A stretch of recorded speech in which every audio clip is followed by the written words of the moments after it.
course, it is Tainer Tip Tuesday, and today, how do we handle when somebody breaks through that power shot range? They actually get their hands on you. There's a variety of ways that can happen. How do you defend against that? And when exactly does joint locking, is that even valid to do with this if you can't really strike? So we're going to look at the relationship. Before we do that, a warm greeting to those who are new here for the first time. Don't forget to hit the subscribe button and the bell icon so that you don't miss any future content, and go ahead and avail yourself of the #1 no-cost resource. Text the letter CCC, which stand for Cane Clarity, call to 305-745-7839 so that you can have all your questions regarding canes, and more importantly, how to get cane trained. Because remember this, you're going to be able to do with this cane what your training allows you to do with the cane, right? So that's a really easy and thorough way to know exactly what to do step by step. So listen, you're tired of hearing me saying it, it's an impact tool, and we're always trying to maintain some type of distance, a distance that allows us to maximize the range of this tool. What happens when they break through? Why does somebody break through your power shot range? The answer to that one, assuming, and we should never assume, that you do have the training, the answer to that is because we're human. We're human. I can see, I try to keep everybody in my 10 and 2, and the next thing you know is there he is. And it can be a frontal grab here, and he's pushing through, or it may come to the side. So I'll pick about 3 different ways that this can happen just to show the principles. But we really want to try and maximize the use of this tool, which works best when you're striking bone. It's an impact tool. So let's take something, he just very instinctively, I was talking here and there he goes. Check this out. So he puts his hands here. I don't think that this is to hold, this is to pull me in, but a lot of times what this does is when he lets go, the only positive thing about a grab is that I know where his hands are, right? So he's not reaching for a weapon, right? So he goes to do this, I gotta act real quick if that's the case. Or he's just, see that now he can control to a certain extent. Neuroproprioception is there because he's already making contact, so he knows where I'm at. And look where my cane is. Not good. How did I even get into this mess, right? And so, that's a very quick way to get his mind off of what he's doing. And then there might be 2 options here. My cane is already up. I cannot trust that I'm going to be fast enough to go from here to here. This is a point, I make this point over and over. I'm going to do this with Kiko. We're going to have a little fun here with Kiko real quick. Check it out, look at the camera for me. And Kiko's a fast guy, right? Got quick reflexes. I'm going to tell him what I'm going to do. I'm going to tap him right here on the forehead. All he has to do is slap my hand out. Ooh, no, not fast enough. Put your guns up. At least bring it to chest level. Don't even bring it up there. Yeah, I'm going to try that again. Yeah.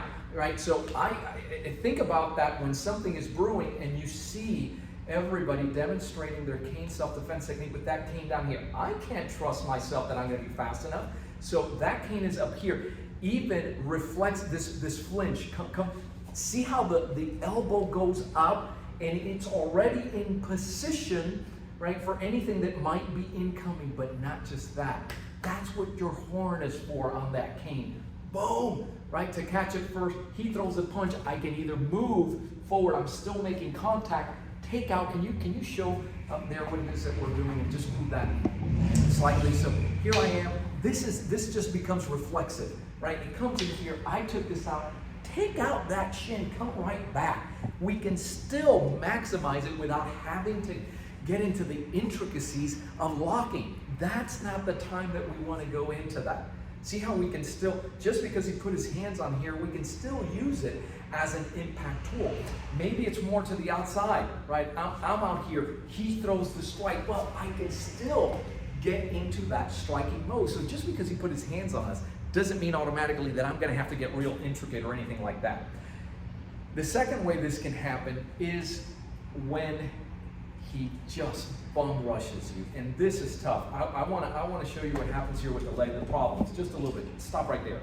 Let me show you what this quicker, younger, stronger, faster guy can do. So you're down here, and here he goes, oh, and oh man, and now he's gonna go take you to the floor, take you out of your element, and then the pummeling starts, right? The ground and pound. So I may be older, I have to stabilize when I do this so that when he comes in, I'm just gonna loop the cane, right? And establish my base. And guys, we practice doing this. Once I do that, now the instinct is, he just ran, did you just run into my watch? Sorry about that. See the instinct of coming up? You caught it firsthand. Head into the watch. But not just that, the free hand, your cover hand, right to the area of the eyes where you can rate. Take that cane and press it. This is the side of the head. I'm going to ask him, I'm going to be very gentle here. You need to do likewise with anybody that you might be doing this with. And he's going to tap as soon as he feels it. I'm not even going to do this. I'm just going to roll and press, and he's already tapping. Now, is that where it ends? That's not where it ends, right? He comes in here. That's not, no, come down again. Boom, we just attack. When we came here, I'm going to take my hip, and this is aligned with my center. I'm going to start turning, because wherever his head goes, the body has to follow, right? And you would take him down, and you know, if you're gonna do any of this, what am I doing? I'm striking to the knee, I'm striking to the ankle, I'm incapacitating so that he doesn't chase me now after this, right? That's a second way that this can happen. And then a third way would be where you're not seeing it. And folks, I get asked all the time, what happens if you don't see the attack coming? You're gonna get hit, you're gonna get grabbed. I would hate for you to get hit with or stabbed, which is really bad. If you didn't pick up on anything, if you didn't see a shadow, if you couldn't hear me, there is no way, because it's out of your 10 and 2 field of vision. We do the best we can. But here it comes. And why would he even do this? Maybe he's holding me down. We're in a multiple attack situation. Somebody else is maybe it's an abduction situation, right? And so, ladies, you're watching that. He's bigger, stronger, faster. Now he gets to take you off your feet. And can you tilt there? I want to show you the first thing we're going to do here. Again, believe it or not, I feel pretty good. I don't want him to grab me, obviously, but the only good thing is I know where his hands are, so I'm going to clamp down here, because what I don't want is for him to let go either way and now escalate to what could be a knife, and now he goes to stab it, right? Or he's going to hit me in the back of the head. So I'm actually going to go ahead and clap, and then I'm going to anchor, and I'm going to do this at an ankle. This is how easy it is to anchor. And this is a test you can do. You can have him, I'm not going to ask him to lift me, but you can lift an individual off the ground easily and then anchor, and you'll see how much more difficult. Anchors, listen to me carefully, tilt that, I want them to see me saying this. Okay, anchors pretty much stop. It's what throws, they shut down. Anchors are shut down mechanisms. This is how you shut down, right? Just by doing this whole idea, and now move out to the side. Now, it's an impact tool. Notice that I can choose to either go with the shaft. If you have one of the canes that have a personal protection extensor on there, which is, right, this is your palm rest, then use that to get in. Oh, look at the quick tap. And then what you want is you're just looking for one finger, right, that you can get with there. And then it's to pull out of there. And now we can go ahead and strike. Notice that my striking right over. If it happens to hit him in the head, I don't want to hit him in the head if I don't have to. That's one way of getting that done. Another way of doing that is the horns. I'm gonna use something here. Here's a raven. So see, the raven doesn't have a palm rest. So those of you say, oh, well, great, but I don't have a palm rest. So what? We never had palm rest back in the day. It's great if you have one. Look at that, right?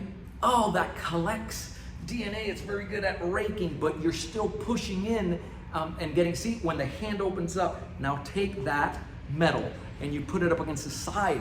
Oh, there's your quick release. It's okay to go two-hand mode now. Take out that lower limb. Take that out, right?